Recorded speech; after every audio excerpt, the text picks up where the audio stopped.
Skógfræðibrautin það sem við köllum oft hagnýt náttúrufræði. Þetta þverfaglegt nám þar sem við blöndum saman náttúruvísindum og rekstri og skipulagi í nýtingu náttúrunnar.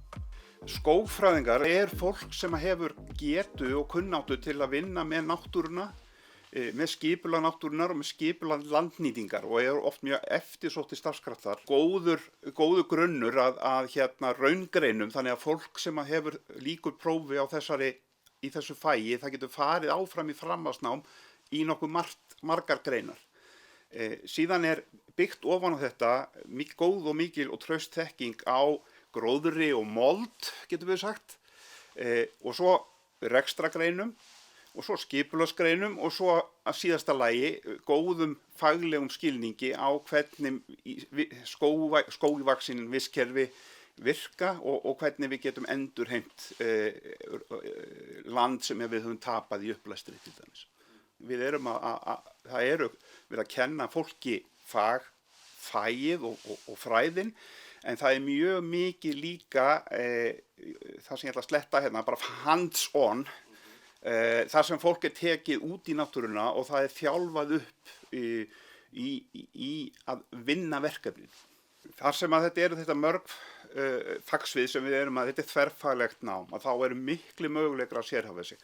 Ég að fá inn í þessa braut fólk sem hefur jafnvel lokið annarri menntun á sviði rekstrarfræði eða hagfræði, tæknifræði, verkfræðinga, eða þá fólk sem með líffræði eða jarðfræði. Og það það passar allt inn í þetta af því við að búa til þessa brú akkurat þarna á milli. Og eins þegar fólk lýkur námi í BS-náminu, þá tekur það 10 eininga lokaverkefni, þar sem það reynir að byggja brú yfir í það sem það hefur mestan áhuga á.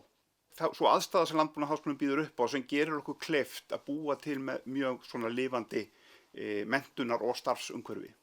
Við með gríðarlega góða tengingu hér við Landbúnaðarháskólann við grasrótarstarfið á Íslandi, við fagstofnanir og við fagið. Við nemendur fara líka hringinn í kringum Ísland með mér og við hittum alla svona héraðsfulltrúa og fólk sem starfar hringinn í kringum landið. Og þetta algjör lykill að því að fólk komist inn í verkefni eftir nám. Það að vinna með náttúruna í græna geiranum krefst mjög fjölhæfrar þekkingar. Og þetta best, það sem Landbúnaðarháskólinn að bjóða upp á í rauninni besta menntun og þjálfun fyrir slíkt fólk.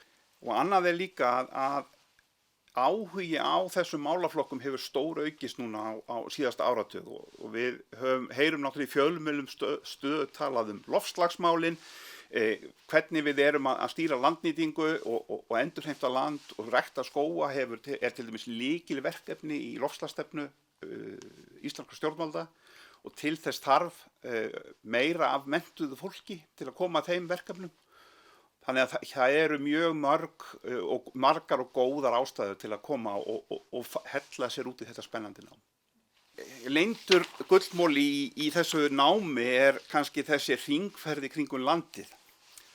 Og þar komum við á nokkra staði sem enginn veit um. Til dæmis fara allir í náttúrubað í heitri laug sem engir ferðamenn vita um. Og bara prófessor í skógfræði veit um og við gefum það ekki upp í fjölmiðlum hvar það maður verður bara að koma í námið og fara í ferðina til þess.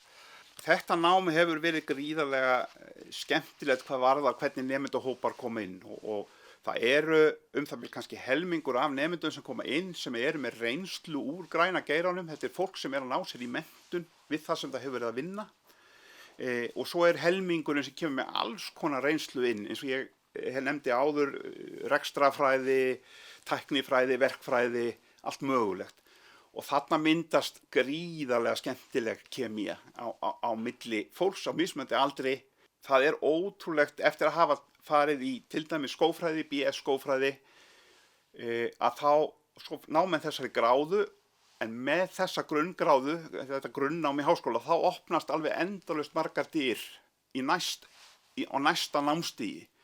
Bæði innanlands og erlendis. Þannig að það ekki eins og menn séu að loka sig inni í einhverju þröngu og þess vegna menn alltaf fara í það sem áhuginn mestur. af því það er alltaf hægt að taka beygju þegar það kemur svo upp á næsta stig. Nemendur sem hafa lokið þessu námi hafa átt mjög auðvelt með að fá störf á Íslandi. 80% af öllum útskrifuðum nemendum síðan 2007 eru í fagtengdu starfi í dag.